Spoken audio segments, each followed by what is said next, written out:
Nunca ouviu falar? O Senhor é o Deus eterno, o Criador de toda a terra. Ele não se cansa nem fica exausto. Sua sabedoria é insondável.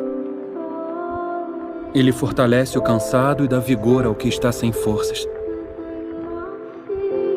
Até os jovens se cansam e ficam exaustos, e os moços tropeçam e caem. Mas aqueles que esperam no Senhor renovam as suas forças.